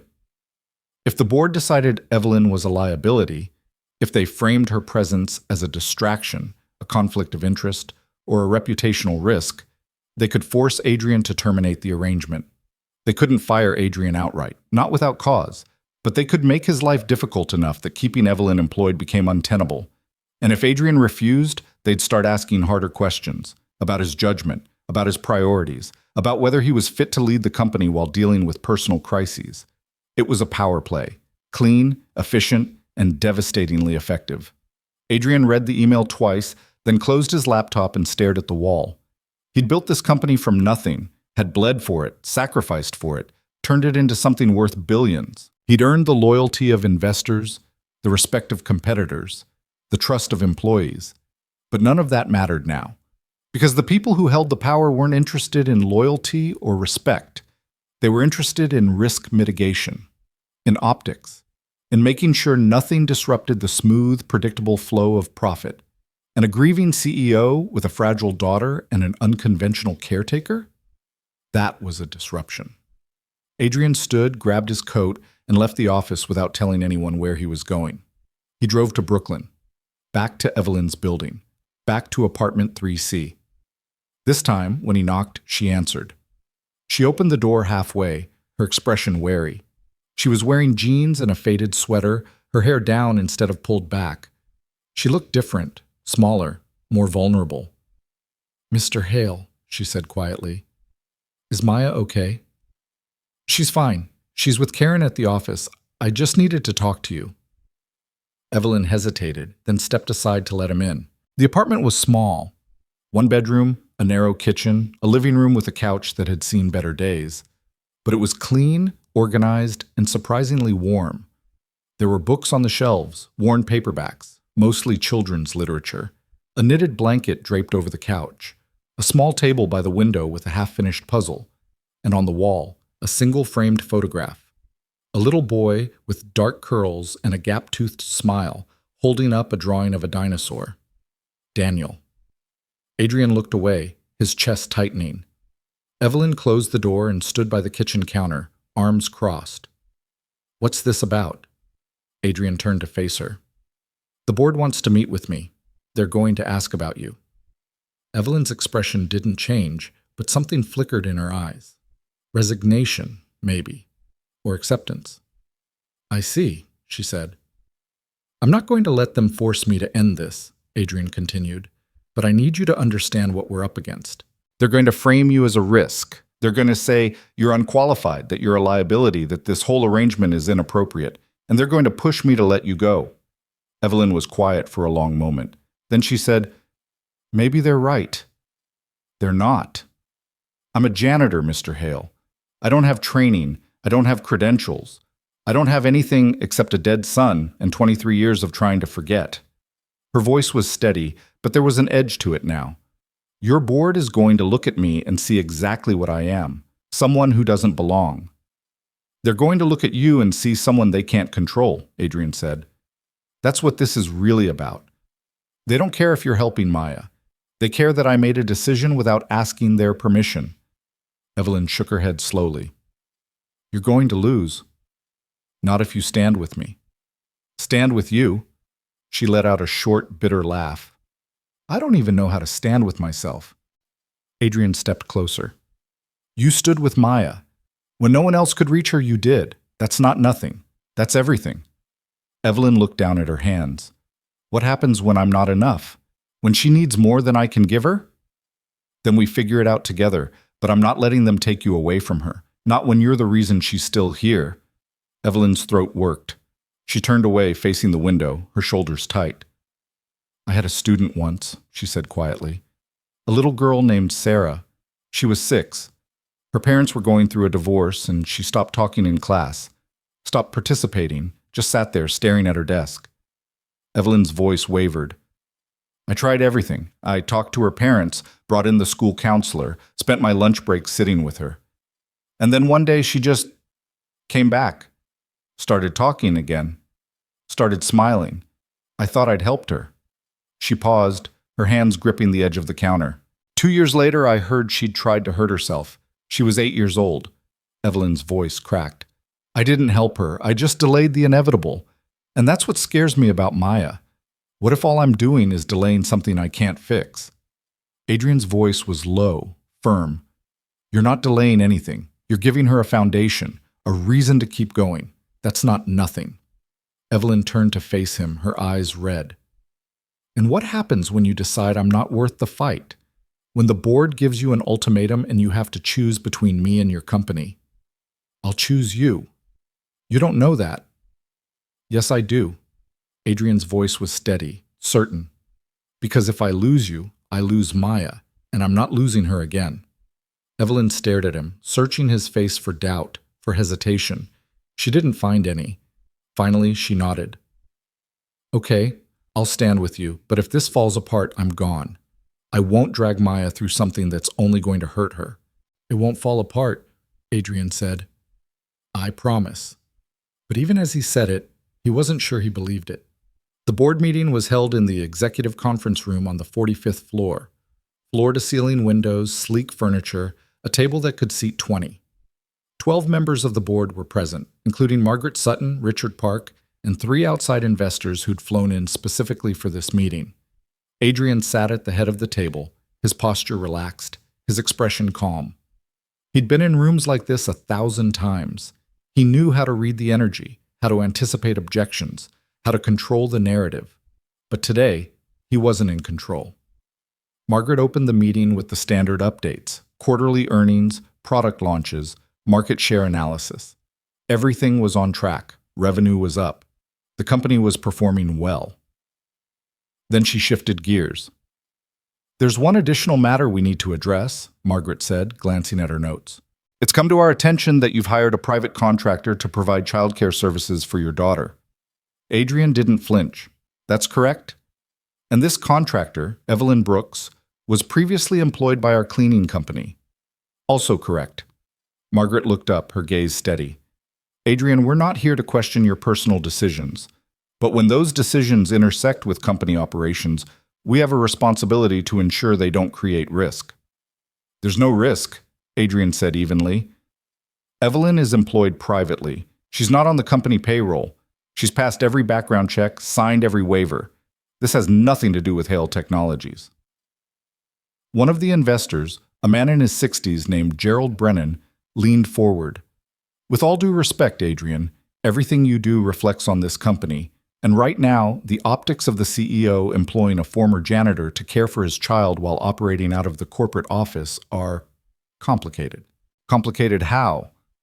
It raises questions, Gerald said carefully, about judgment, about boundaries, about whether personal issues are affecting your ability to lead. Adrian's voice went cold. My daughter lost her mother. She stopped speaking for 9 months. Evelyn Brooks is the only person who got through to her. So if you're suggesting I should have prioritized optics over my child's well-being, you can say that out loud." The room went silent. Margaret spoke, her tone softer. "No one is suggesting that, Adrian. But we have a duty to protect the company. And if this situation becomes public, if the press frames it as the billionaire CEO relying on a janitor to raise his daughter, it will become a story, and not a good one." "Let them write the story," Adrian said. I don't care." "You should care," Richard Park interjected. "Because it's not just your reputation on the line, it's the company's. And if investors start questioning your judgment, that affects stock prices. That affects confidence. That affects everyone in this room." Adrian stood, his hands flat on the table. "Let me be very clear. Evelyn Brooks is not going anywhere. She's helping my daughter. She's doing it legally, ethically, and with my full support. And if any of you have a problem with that, you're welcome to bring it to a vote." Margaret's eyes narrowed. "Adrian, bring it to a vote," Adrian repeated. "Right now. Let's see who thinks a 7-year-old's mental health is less important than optics." No one moved. Gerald Brennan cleared his throat. "This doesn't need to be adversarial." "Then stop treating it like I've done something wrong," Margaret sighed. "Adrian, we're not asking you to fire her. We're asking you to consider a compromise. Keep her employed, but move her off-site. Have her work from your home instead of the office. That way there's separation between your personal life and the company." Adrian stared at her. "You want me to tell my daughter that the person she trusts most can't be near her during the day?" "We're asking you to establish boundaries." "Boundaries," Adrian repeated slowly. "My daughter finally started talking again, and you want me to establish boundaries." "We want you to protect yourself," Margaret said, "and protect this company." Adrian looked around the table, at the faces of people he'd worked with for years, people he'd trusted, people who'd built fortunes on the back of his vision, and he realized, with cold clarity, that none of them actually cared about Maya. They cared about risk, about reputation, about control. "This meeting is over," Adrian said. Margaret blinked. "Adrian, I said it's over." He grabbed his jacket and walked toward the door. Then he stopped, turned back, and looked directly at Margaret. "And for the record, if you ever try to force me to choose between my daughter and this company again, I'll walk. And I'll take my IP, my patents, and my reputation with me." He left before anyone could respond. When Adrian returned to his office, Maya was sitting on the floor with Evelyn, building a tower out of wooden blocks. She looked up when he entered, her face bright. "Daddy, look how high we got it." Adrian forced a smile. "That's amazing, sweetheart." But Evelyn saw right through it. She stood, dusting off her hands, and moved toward the door. "I should go," she said quietly. "No." Adrian's voice was firm. "Stay, please." Evelyn hesitated, then nodded. Maya went back to her blocks, oblivious to the tension in the room. Adrian sat down at his desk and pulled out his phone. He had 3 missed calls from Margaret, 2 from Richard, and a text from Karen asking if he was okay. He ignored all of them. Instead, he opened his email and started drafting a message to his attorney. Because if the board wanted a fight, he'd give them one. But he wasn't going to lose. Not this time. Not this. That night, after Maya had fallen asleep on the couch, and Evelyn had quietly left for the evening, Adrian stood alone in his office, staring out at the city below. The lights stretched out in every direction, millions of people living their lives, fighting their own battles, carrying their own grief. And somewhere out there, in a rent-controlled apartment in Flatbush, a woman who'd lost everything was choosing to show up every day for a child who wasn't hers. Not because she had to, not because she was being paid enough to make it worth the risk, but because she recognized the pain, and she refused to let another child drown in it. Adrian thought about what Margaret had said, about optics, about risk, about protecting the company, and he thought about Maya's face when Evelyn walked through the door each evening, the way she lit up, the way she smiled, the way she finally looked like a child again instead of a ghost. The choice wasn't hard. It had never been hard. He pulled out his phone and called his attorney. "I need you to draft a separation agreement," Adrian said, "between me and Hale Technologies. Full terms, equity buyout, IP protections. I want it ready in 2 weeks. His attorney was silent for a moment. Adrian, are you sure about this? I've never been more sure of anything in my life. This is a multi-billion-dollar company. You can't just walk away. Watch me. He hung up and sat down at his desk. He didn't know what came next. Didn't know if he'd regret this decision. Didn't know if he'd be able to rebuild after walking away from everything he'd built. But he knew one thing with absolute certainty. He wasn't going to let them take Evelyn away from Maya. Not for money, not for power, not for anything. Because some things were worth more than empires, and his daughter's smile was one of them. The next morning, Adrian called an emergency meeting with his executive team. Margaret, Richard, Karen, and the CFO, David Chen, gathered in his office, their expressions wary. I'm stepping down as CEO, Adrian said without preamble. The room exploded. Margaret was on her feet immediately. Adrian, you can't be serious. I'm completely serious. This is insane, Richard said. You built this company. You can't just walk away because of my daughter? Adrian's voice was sharp. Say it, Richard. You think I'm making a mistake because I'm choosing my daughter over the board. Richard's jaw tightened. I think you're making an emotional decision that you'll regret. Then let me regret it. But I'm not changing my mind. Karen, who'd been silent until now, spoke up. Adrian, there has to be another way. We can negotiate with the board, find a compromise. I tried compromise, Adrian interrupted. They're not interested. They want control, and I'm done giving it to them. David Chen leaned back in his chair, his expression thoughtful. What's your timeline? 2 weeks. I'll finish the quarterly transition, hand over active projects, and then I'm out. And what about Evelyn? Margaret asked. Does she know you're doing this? No, and she doesn't need to. This is my decision. Margaret shook her head slowly. Adrian, this is going to send shockwaves through the company, through the entire industry. Investors are going to panic. Stock prices will drop. You're going to create chaos. Then let there be chaos, Adrian said. I'm done sacrificing my family for other people's comfort. The room fell silent. Finally, Karen stood. If you're really doing this, I'm coming with you. Adrian blinked. Karen, I mean it. Whatever you're building next, I want in. Margaret stared at her. You're serious. Completely. Karen looked at Adrian. You gave me a chance when no one else would.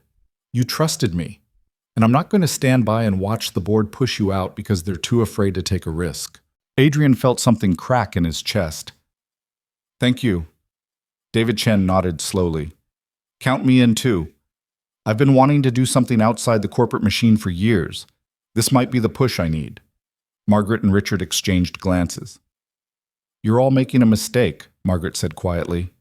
Maybe, Adrian replied, but it's our mistake to make. Margaret stood, gathering her things. I hope it's worth it. It already is, Adrian said. When they left, Adrian sat alone in his office, his hands shaking slightly. He'd just walked away from everything, and he had no idea what came next. But for the first time in months, he felt like he could breathe. That evening, when Evelyn arrived, she found Adrian sitting on the floor with Maya, building a castle out of blocks. Maya was laughing, her voice bright and clear, as Adrian pretended to be a dragon attacking the castle. Evelyn stopped in the doorway, watching them. Adrian looked up and saw her. He smiled. Come join us, he said. We need someone to defend the castle. Evelyn hesitated. Then, slowly, she set down her bag and sat on the floor beside them. Maya handed her a block. You can be the queen.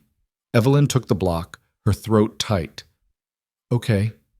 And for the next hour, the three of them built castles and told stories and laughed in ways that had nothing to do with companies or boards or risk management.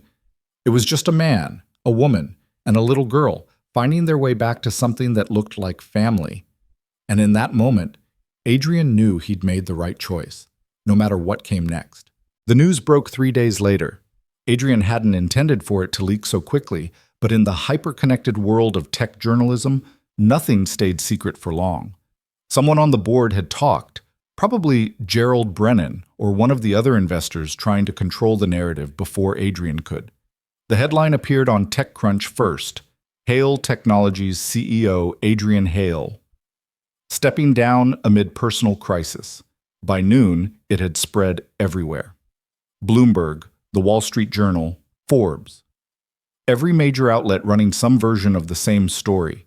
Billionaire tech founder walks away from empire, citing family reasons, leaving investors scrambling and stock prices tumbling. Adrian's phone didn't stop ringing. His inbox flooded with messages from reporters, analysts, former colleagues, people he hadn't spoken to in years, all wanting to know the same thing. Why? He ignored all of them. Instead, he sat in his office with Maya, who was coloring at the small table, completely oblivious to the chaos unfolding in the world outside. Evelyn was there too, quietly organizing some of Maya's drawings into a folder, her movements careful and deliberate. Karen knocked and entered without waiting for permission, her tablet in hand, her expression a mixture of concern and determination. "The board is furious," she said. "Margaret just sent out a company-wide memo saying you're taking a temporary leave of absence for personal reasons.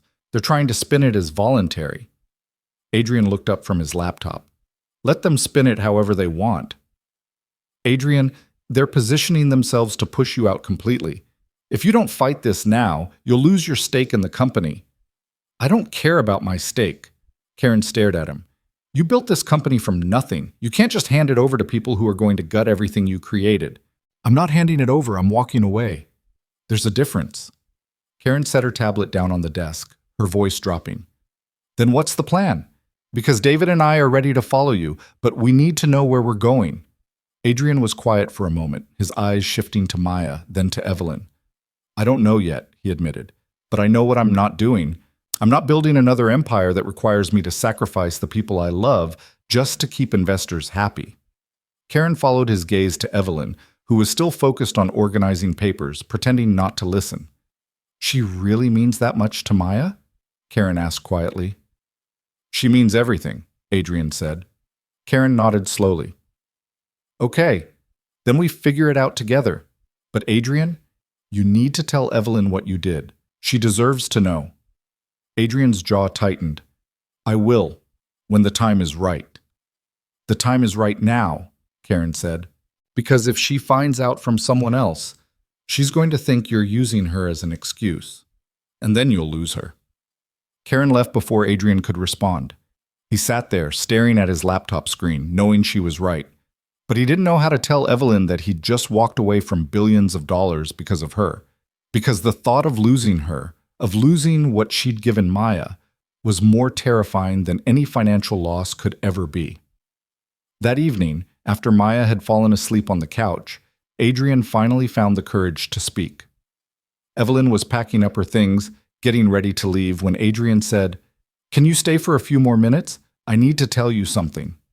Evelyn paused, her hand on her bag, and looked at him with those steady gray eyes that never gave anything away. "Is this about the news?" she asked quietly. Adrian's stomach dropped. "You saw it. Everyone's seen it. It's all over the internet." Evelyn set her bag down slowly. "Is it true you're leaving the company?" "Yes." "Why?" Adrian hesitated. "It's complicated." "That's not an answer." He took a breath, choosing his words carefully. "The board wanted me to choose between protecting the company's reputation and keeping you in Maya's life. I chose Maya. I chose you." Evelyn's expression didn't change, but her hands curled into fists at her sides. "You didn't need to do that." "Yes, I did."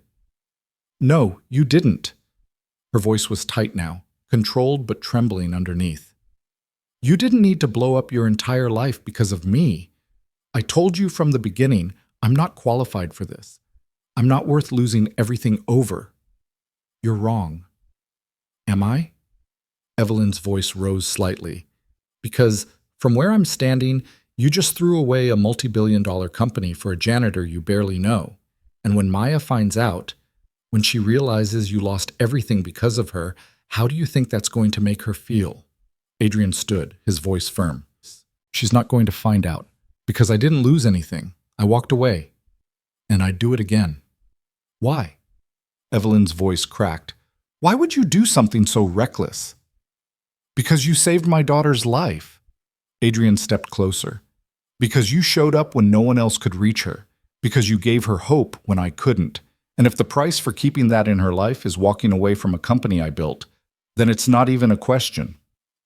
Evelyn shook her head, tears welling in her eyes. You don't understand. I didn't save her. I just sat with her. That's all I did. That's everything, Adrian said quietly. Don't you see that?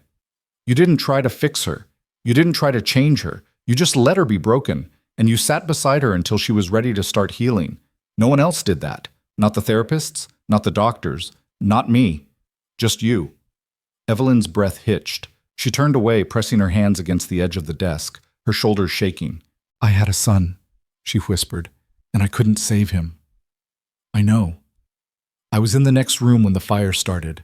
I was right there, and I couldn't get to him in time. I tried. Her voice broke. I tried so hard, but the smoke was too thick, and by the time the firefighters got him out, he was already gone. Adrian didn't move, didn't speak. He just let her talk. For years I blamed myself, Evelyn continued, her voice raw. I thought if I'd just woken up sooner, if I'd just checked on him one more time before I went to bed, if I'd just been faster. She stopped, wiping her eyes with the back of her hand. But I wasn't, and he died. And I've spent every day since then trying to figure out how to live with that. And you did, Adrian said gently. You survived something most people wouldn't, and you turned that pain into something that could help someone else. Evelyn finally turned to face him, her eyes red, her expression stripped of all the walls she usually kept up. What if I can't keep doing it, she asked.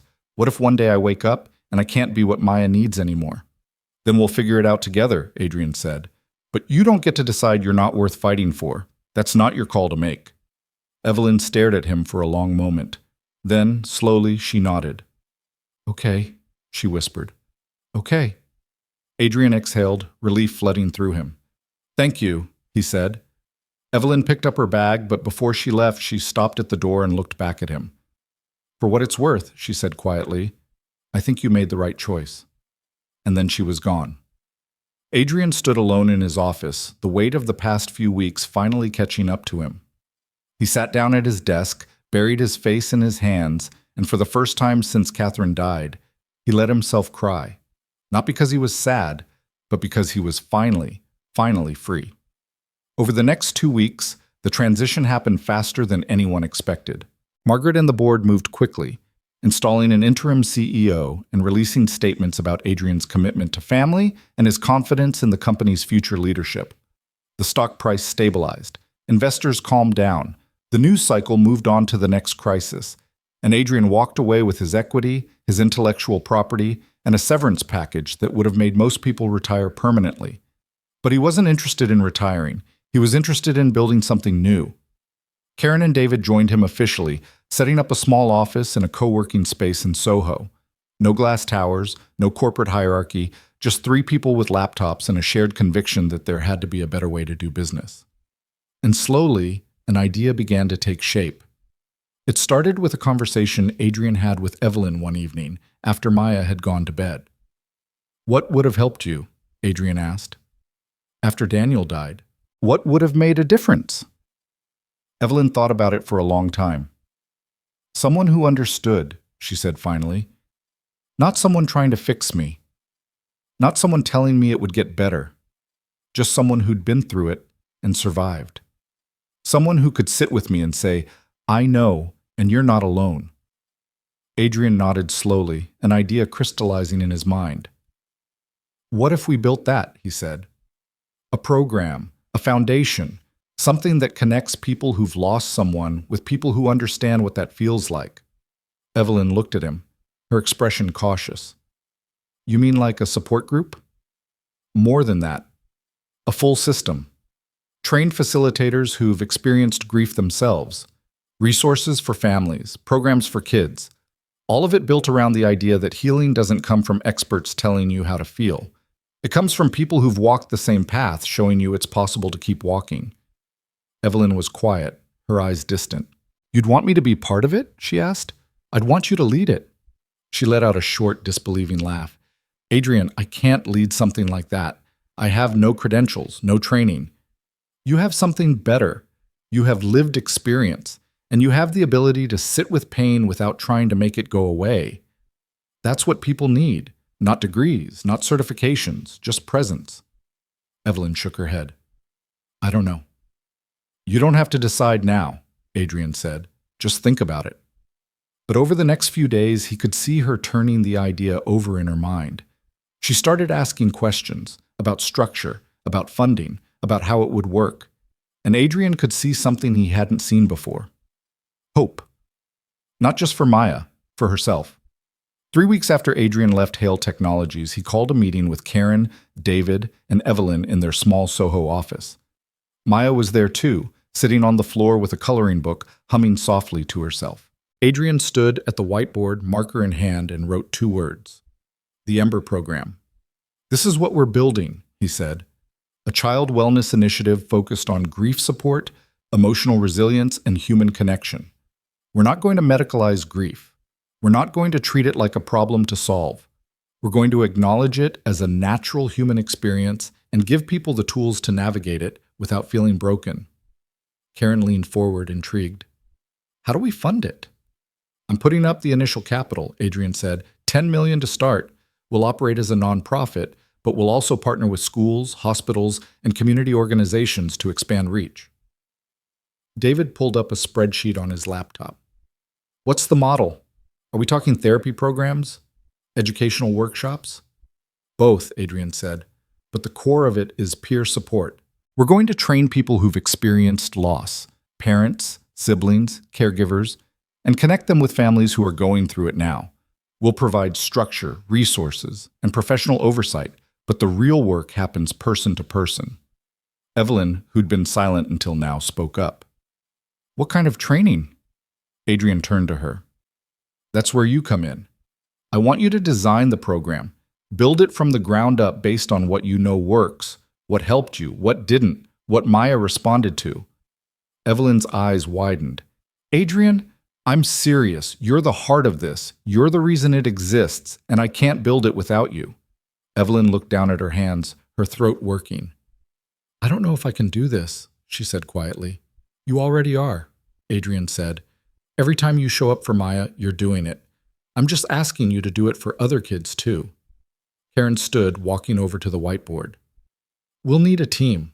Psychologists, social workers, educators, people who can provide oversight and credibility. Agreed, Adrian said. But they'll work alongside people like Evelyn, not instead of. David nodded. What about locations? Are we starting local or going national? We start in New York, Adrian said. Build the model here, prove it works, then expand. But we're not rushing this. We're doing it right. Maya looked up from her coloring book. Daddy, what's Ember? Adrian knelt beside her. It's a little spark that stays alive even when everything else goes dark. And if you're careful, you can use it to start a new fire. Maya thought about that, then nodded. I like that. Adrian smiled. Me too, sweetheart. He stood and looked around the room at the 3 people who'd chosen to walk away from security and follow him into something uncertain. This isn't going to be easy, he said. We're going to face resistance. People are going to question our methods, our credentials, our motives. But if we can help even one family the way Evelyn helped mine, it'll be worth it. Karen raised her coffee cup. To Ember. David followed suit. To Ember. Evelyn hesitated, then lifted her water bottle. To Ember. And for the first time in a long time, Adrian felt like he was building something that mattered. Not because it would make money, not because it would impress investors, but because it would change lives. The first real test came 2 months later. Adrian had secured partnerships with 3 elementary schools in Brooklyn and Manhattan to pilot the program.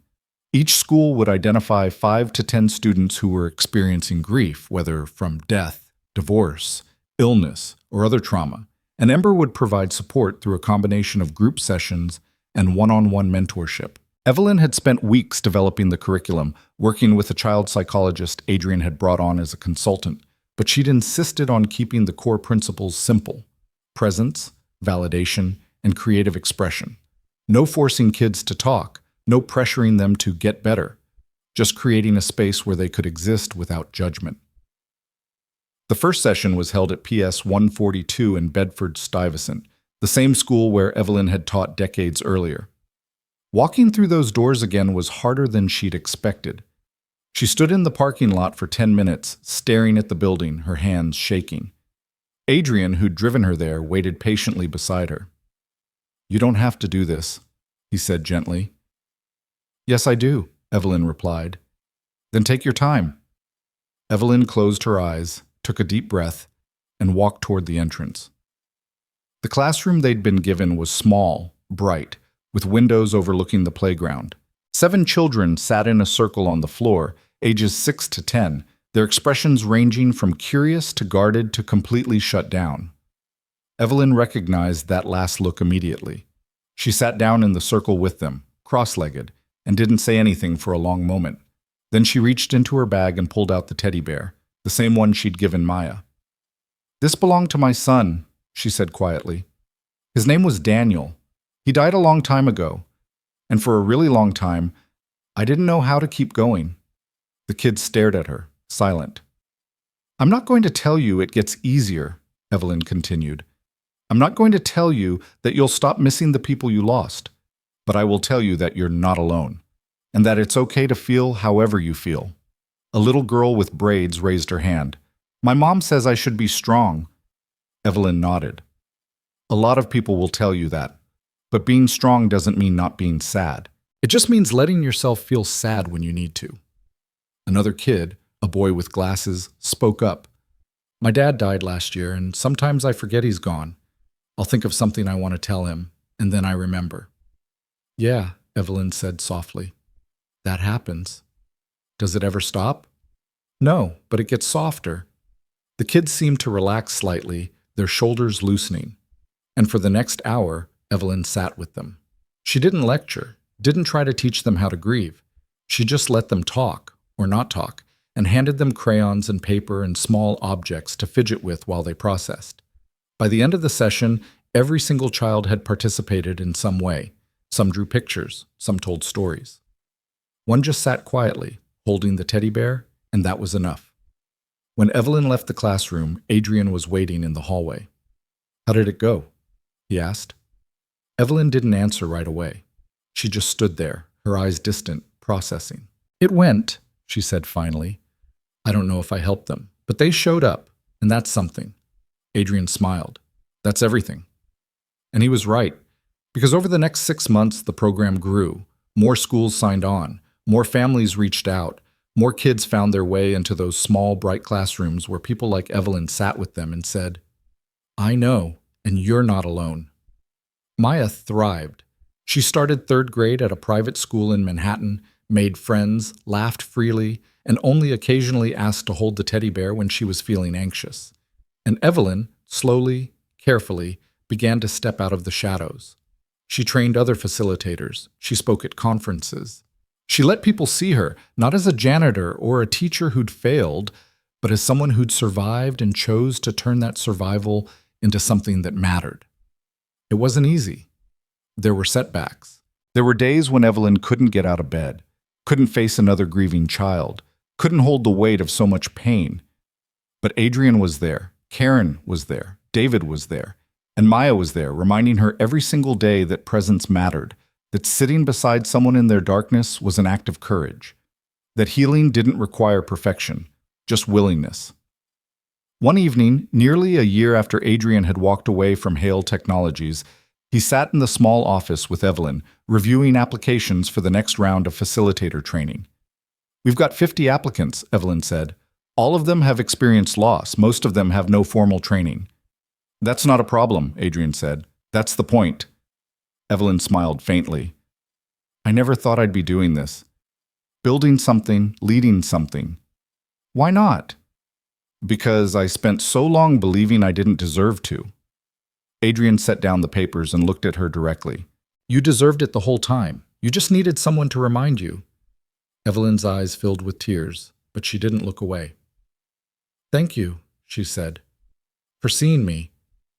"Thank you," Adrian replied, "for seeing Maya." They sat in comfortable silence for a moment, the weight of the past year settling around them. Then Evelyn stood, gathering her things. "I should go. Early session tomorrow." Adrian nodded. "See you then." But before she left, Evelyn paused at the door and looked back. Adrian? Yeah? I'm glad you walked away. Adrian smiled. Me too. And as Evelyn disappeared into the New York night, Adrian sat alone in the office, surrounded by applications from people who'd been broken and chose to help others anyway. He thought about the empire he'd left behind, the wealth, the power, the recognition, and he didn't miss any of it. Because what he had now, this small, scrappy nonprofit built on grief and hope and human connection, was worth more than any Fortune 500 company could ever be. It was real, it was meaningful, and it was just beginning. 18 months after Adrian walked away from Hale Technologies, the Ember program had expanded to 42 schools across 3 states.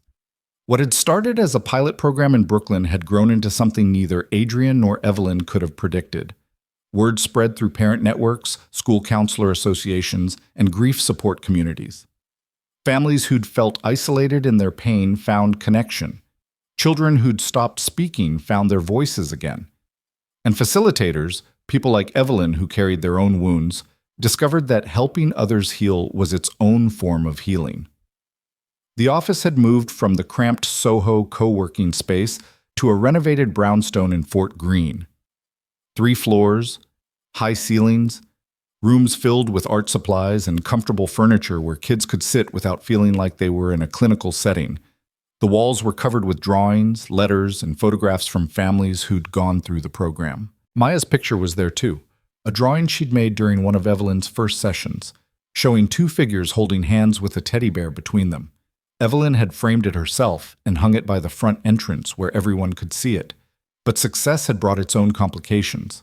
Funding was the first challenge. Adrian's initial $10 million had carried them through the first year, but as the program expanded, costs multiplied. Facilitator training, classroom materials, mental health consultants, administrative staff, it all added up faster than Adrian had anticipated. He'd put in another $5 million of his own money, but even that wouldn't last forever. Karen had been pushing for corporate partnerships and foundation grants, while David worked on developing a sustainable financial model. But Adrian resisted anything that felt like going back to the world he'd left behind. He didn't want corporate logos on their materials, didn't want board meetings where donors dictated program direction, didn't want to compromise the integrity of what they'd built just to keep the lights on. The tension came to a head on a Tuesday morning in March. Adrian arrived at the brownstone to find Karen and David waiting in his office, their expressions serious. "We need to talk about the budget," Karen said without preamble. Adrian set down his coffee. "I know. I've been looking at the numbers." "Then you know we're running out of runway," David said. "At our current burn rate, we've got maybe 6 months before we have to start cutting programs." Adrian's jaw tightened. "We're not cutting programs." "Then we need more funding," Karen replied. "And that means getting serious about fundraising. I've been in talks with the Morrison Foundation. They're interested in a major grant, but they want oversight, board representation, reporting requirements." "No," Adrian said immediately. "Adrian, I said no. The moment we bring in outside money with strings attached, we lose control of what this program is about. They'll want metrics, outcomes, proof that we're making a difference in ways that fit their narrative. And that's not what we do." Karen leaned forward, her voice firm but not unkind. "I understand your concerns, but we're at a crossroads. Either we find sustainable funding or the Ember program dies. And all those kids who are finally getting help, they lose it." Adrian stood pacing to the window. The street below was alive with morning activity, people heading to work, kids walking to school, the everyday rhythm of a city that never stopped moving. "There has to be another way," he said. "There is," David interjected. "We could scale back, focus on fewer schools but make them sustainable, quality over quantity." Adrian turned. "How many schools would we have to cut?" David hesitated. "About half? That's over 20 schools, hundreds of kids." "I know, but it's better than closing completely." Adrian closed his eyes, the weight of the decision pressing down on him. He'd walked away from billions to build something that mattered, something that helped people without compromise, and now he was being asked to compromise anyway. Before he could respond, there was a knock on the door. Evelyn stood in the doorway, a folder in her hands, her expression uncertain. "Sorry to interrupt," she said, "but I need to show you something." Adrian gestured for her to enter. Karen and David exchanged glances but remained seated. Evelyn set the folder on the desk and opened it. Inside were dozens of letters, handwritten on notebook paper, construction paper, even napkins. "These arrived over the past 2 weeks," Evelyn said quietly, "from families in the program." Adrian picked up one of the letters. It was written in a child's careful handwriting. "Dear Ms. Evelyn, thank you for helping me not feel so alone anymore. My brother died last year, and I thought I was the only one who still felt sad. But you said it's okay to feel sad, and now I don't feel as scared. Love, Sophie." Adrian's throat tightened. He picked up another letter. "To the people at Ember, you gave my daughter her voice back. She hadn't spoken in 4 months after her father passed away. We tried everything, doctors, medication, therapy. Nothing worked.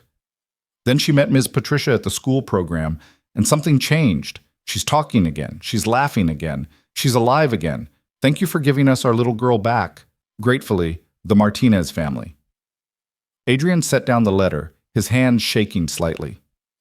"There are 43 letters in here," Evelyn said, "and this is just from the past 2 weeks. We get them constantly. Parents, kids, teachers, all saying the same thing. This program saved them." Karen spoke up gently. "No one's questioning the impact, Evelyn. We're just trying to figure out how to keep it going." Evelyn looked directly at Adrian. "Then we ask for help, not from foundations or corporations, from the people who've benefited, from the families who want to make sure other families have what they had." Adrian frowned. "You mean crowdfunding?" "I mean community funding," Evelyn corrected. "We tell our story. We show people what we've built and why it matters, and we ask them to be part of sustaining it." David leaned back, considering. "That could work if we're transparent about our needs and our model, if we build a donor base of people who actually care about the mission rather than the optics." "It would take time," Karen interrupted. "Grassroots fundraising is slow, and we need money now." "So we do both," Evelyn said. "We accept the foundation grant for now, with clear boundaries about what they can and can't control. And we build the community funding base in parallel so we can eventually be independent." Adrian stared at her. It was the first time he'd heard Evelyn speak with this kind of clarity and conviction about the business side of the program. She'd always focused on the work itself, the kids, the facilitators, the sessions, and left the operational decisions to him. "You've been thinking about this," he said. Evelyn nodded. "I lost Daniel because of something I couldn't control. A fire I didn't see coming. But I'm not losing this program the same way. If we need to fight for funding, then we fight. But we do it on our terms." Adrian felt something shift in his chest. He looked at Karen and David. "Set up the meeting with Morrison Foundation," he said. "But make it clear, they can fund us, but they don't own us. We keep full operational control. They get quarterly reports and nothing more." Karen smiled. "I can work with that." "And start developing the community campaign," Adrian added, looking at Evelyn. "I want you to lead it. Tell our story, your story. Show people why this matters." Evelyn's eyes widened. "Adrian, I'm not a fundraiser. You're the reason this program exists. People need to hear from you." Evelyn hesitated, then nodded slowly. "Okay, I'll try." The meeting ended, and as Karen and David left to start making calls, Evelyn lingered in Adrian's office. "Thank you," Adrian said quietly, "for pushing back. I needed that." Evelyn sat down across from him. "I've spent most of my life being invisible, letting other people make decisions for me. But this program—" She paused, her voice thick with emotion. "This is the first thing I've built since Daniel died, and I'm not ready to let it go." "Neither am I," Adrian said. "So we won't." But even as he said it, he could see the exhaustion in Evelyn's eyes. She'd been carrying so much, not just her own grief, but the grief of every child who walked through the program, every facilitator who needed support, every family who looked to her for answers she didn't always have. "Are you okay?" Adrian asked. Evelyn looked down at her hands. "I don't know. Some days I feel like I'm finally doing what I was meant to do, and other days I feel like I'm drowning in everyone else's pain and I can't breathe. Then take a break. Step back for a few weeks." "I can't. There are 3 new facilitators starting training next month, and the PS 142 program just doubled its enrollment. Evelyn, I'm fine, Adrian. She stopped, shaking her head. I just need to keep moving. If I stop, I'll remember too much. Adrian's heart ached. You're allowed to remember. You're allowed to grieve. I've been grieving for 24 years. At some point, I have to do something with it. You are doing something with it, but you can't pour from an empty cup. Evelyn looked up, her eyes red. What if it's always empty? What if this is all I have left? Adrian reached across the desk and took her hand gently. Then we'll figure it out together. But you don't have to carry this alone. Evelyn squeezed his hand, then pulled away, wiping her eyes. I should get to the school. I have a session in an hour. Evelyn, I'll be fine. I promise. She left before Adrian could say anything else. He sat alone in his office, staring at the letters spread across his desk, each one a testament to the lives they'd changed. But all he could think about was Evelyn's face when she said, "What if it's always empty?" The campaign launched 3 weeks later. Karen and David had built a website with videos of families sharing their stories. Maya appeared in one segment, sitting beside Evelyn, talking about how she'd stopped speaking after her mom died, and how Evelyn had helped her find her voice again. The footage was raw, honest, and devastating in its simplicity. I was really sad, Maya said into the camera, her voice small but steady. And nobody knew how to help me. But Evelyn did. She didn't make me talk. She just sat with me. And that made me feel less alone. The video went viral within 48 hours. News outlets picked it up. Parenting blogs shared it. Grief counselors across the country started recommending the program to their clients. And donations began pouring in. $5 here, $50 there, occasionally $1,000 from someone who'd lost a child and wished something like Ember had existed for them. Within 3 months, they'd raised $2 million. The Morrison Foundation came through with their grant, $3 million over 2 years, with the operational control boundaries Adrian had insisted on. Combined with the community donations, the Ember program was secure for at least the next 18 months. But the attention came with a cost. Reporters wanted interviews with Evelyn. Podcasts wanted her story. Grief conferences wanted her to speak. And while she agreed to some of it, carefully, reluctantly, Adrian could see the toll it was taking. She started showing up late to sessions, her eyes hollow with exhaustion. She stopped eating regularly. She snapped at staff members over minor issues, then apologized profusely afterward.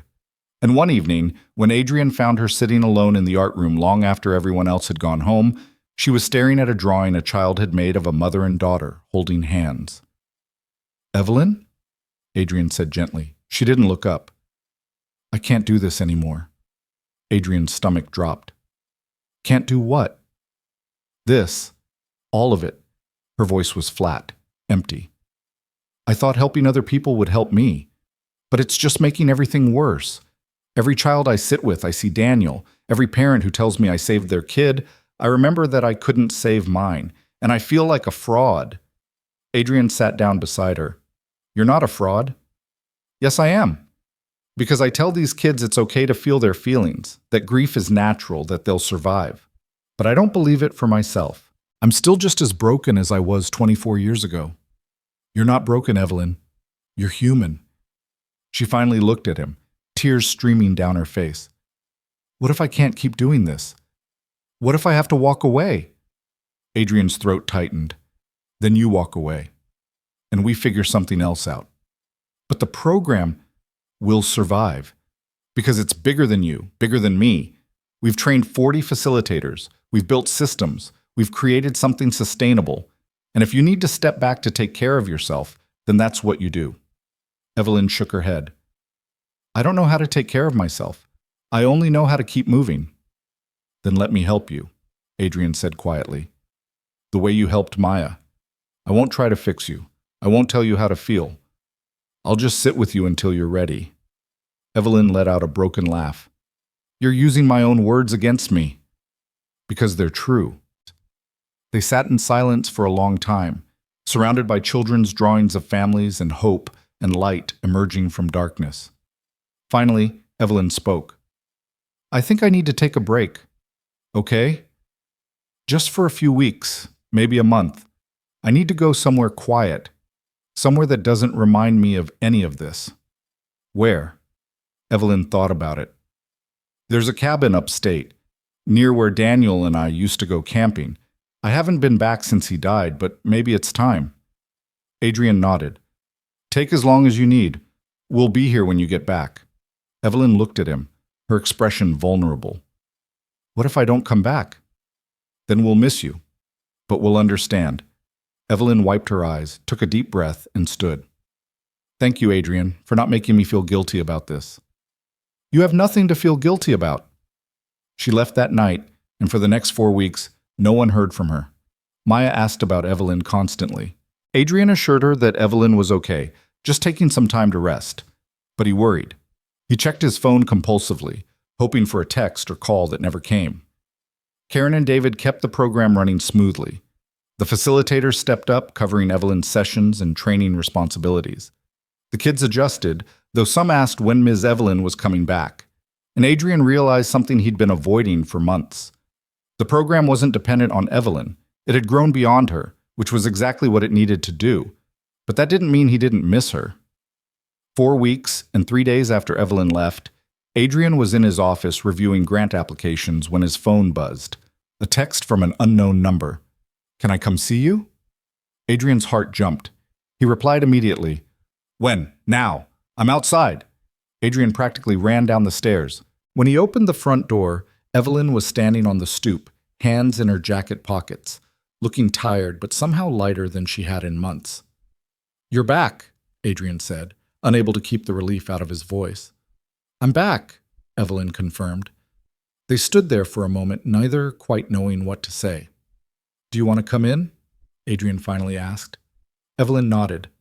They walked upstairs to Adrian's office, and Evelyn sat in the chair across from his desk, the same chair she'd sat in 100 times before, but somehow this felt different. How was it? Adrian asked. The cabin? Evelyn took a breath. Hard. I spent the first week just crying. I hadn't let myself cry like that in years. Just full, ugly, desperate crying, the kind where you can't breathe and your chest hurts, and you don't think you'll ever stop. Adrian listened, not interrupting. And then one morning, I woke up and I wasn't crying anymore. I just felt empty, but not in a bad way. Like I'd finally let out everything I'd been holding in. She paused. I went to the spot where Daniel and I used to camp, sat there for hours, and I talked to him. What did you say? Evelyn smiled faintly. I told him I was sorry. For all the ways I'd failed him, for not saving him, for spending so long being angry at myself that I forgot to remember the good parts. And then I told him about Maya, about the program, about all the kids we've helped, and I asked him if he'd be proud of what I'm doing. Adrian's eyes stung. What do you think he'd say? I think he'd tell me to stop apologizing and start living. Evelyn's voice cracked. And I think he'd be glad that his death wasn't meaningless, that something good came from all that pain. They sat in silence for a moment. I'm ready to come back, Evelyn said, but I need to do it differently. I can't carry everyone's grief anymore. I need boundaries, time off, support, and I need to accept that I'm allowed to be broken and still help people. Adrian nodded. We can do that. Whatever you need. Evelyn looked around the office, at the walls covered with letters and drawings and photographs. I used to think I had to be fixed before I could help anyone else. But maybe that was never the point. Maybe the point is that we're all broken, and we help each other carry the pieces. I think you're right, Adrian said. Evelyn stood. Is Maya here? I'd like to see her. Adrian's face lit up. She's downstairs in the art room. She's going to lose her mind when she sees you. They walked down together, and when Maya looked up and saw Evelyn, she dropped her paintbrush and ran. Evelyn! Maya crashed into her, wrapping her arms around Evelyn's waist. You're back! I missed you so much! Evelyn knelt down, hugging Maya tightly. I missed you too, sweetheart. Where did you go? I went to remember some things and to figure out how to be here better. Maya pulled back, studying Evelyn's face. Are you okay? Evelyn smiled, really smiled, for the first time in weeks. I'm getting there. Good. Maya said firmly. Because we need you. Evelyn's eyes filled with tears. I need you too. Over the next 6 months, the Ember program continued to grow, but with more sustainable rhythms. Evelyn reduced her direct session load and focused on training and supervision, teaching new facilitators how to sit with grief without drowning in it. Adrian brought in additional mental health professionals to provide clinical oversight, ensuring that facilitators had the support they needed to do this work safely. They implemented mandatory self-care protocols, regular therapy for all facilitators, peer support groups, and clear boundaries around work hours. The program became not just about helping children, but about sustaining the adults who helped them. The community funding campaign continued to exceed expectations. By the end of the year, they'd raised $5 million from over 10,000 individual donors. Families who'd been through the program, people who'd experienced loss, and strangers who believed in what they were building. And the Morrison Foundation, impressed by their outcomes and operational integrity, extended their grant for another 3 years. But the most significant change happened quietly, in small moments that didn't make headlines. Maya, now 9 years old, started volunteering at the program. She couldn't lead sessions yet, but she helped with art supplies, greeted new families, and sat with younger kids who were too scared to talk. She'd become a living testament to the fact that healing was possible, that grief could transform into purpose without erasing the love that caused it. Evelyn started dating someone, a social worker named Marcus, who'd lost his wife to cancer and understood what it meant to carry that kind of weight. It was slow, careful, and nothing like what she'd had before. But it was real. And it reminded her that life could hold new joy without betraying old love. And Adrian learned something he'd needed to learn for a long time. That walking away from an empire didn't mean losing everything. Sometimes it meant finding what actually mattered. One evening in late November, nearly 2 years after Adrian had left Hale Technologies, he stood in the Brownstones' main room watching an event they'd organized for families in the program. There were nearly 100 people there, parents, kids, facilitators, volunteers, all sharing food and stories and laughter. Evelyn stood across the room talking with a group of facilitators, animated in a way Adrian had never seen before. She looked alive, present, like she'd finally stepped out of the shadow she'd been living in and into the light. Maya ran up to him, breathless from playing tag with some of the other kids. "Daddy, can we stay a little longer, please?" Adrian smiled. Of course. Maya hugged him quickly, then ran back to her friends. Karen appeared beside him, 2 glasses of cider in hand. She offered one to Adrian. "You did good," she said simply. Adrian shook his head. "We did good. All of us." "Fair enough." Karen clinked her glass against his. "To Ember." "To Ember," Adrian repeated. He took a sip, looking around the room at all the people who'd found their way here through pain and chosen to stay because of hope. This wasn't the life he'd planned. It wasn't the empire he'd built or the legacy he'd imagined, but it was real. It was meaningful, and it was built on something that couldn't be taken away by board meetings or market fluctuations or investor confidence. It was built on the simple truth that sitting beside someone in their grief, without trying to fix them, without demanding they heal on any timeline but their own, was one of the most powerful things a human being could do. Adrian thought about that day in his office, 2 years ago, when he'd found Maya sitting on the floor, silent and broken, and a janitor he'd never noticed had knelt beside her with a teddy bear. That moment had changed everything, not because Evelyn had credentials or training or expertise, but because she'd recognized Maya's pain as her own and refused to let her carry it alone. And now, hundreds of children across 3 states were learning the same lesson. That grief was not something to be ashamed of. That silence was not failure. That healing didn't mean forgetting. And that sometimes, the strongest thing in the room wasn't money or power or control. It was the quiet presence of someone who'd survived their own darkness and chose to hold a light for others. Evelyn caught Adrian's eye from across the room and smiled. Not the careful, guarded smile she'd worn for so long, but something genuine and full. He smiled back. And in that moment, Adrian knew with absolute certainty that he'd made the right choice. Not because the program was successful, not because they'd helped thousands of families, not because he'd found purpose after walking away from billions, but because Maya was laughing, and Evelyn was healing, And together, they'd built something that proved love was stronger than loss. Always. The evening wound down slowly. Families trickled out, thanking the staff, promising to stay in touch. Maya fell asleep on one of the couches, her head resting on a pillow Evelyn had embroidered with tiny stars. Adrian carried her to the car while Evelyn locked up the brownstone. "Same time tomorrow?" Adrian asked. Evelyn nodded. "Same time tomorrow." She watched as Adrian's car pulled away, then stood alone on the stoop for a moment, looking up at the brownstone that had become more than just an office.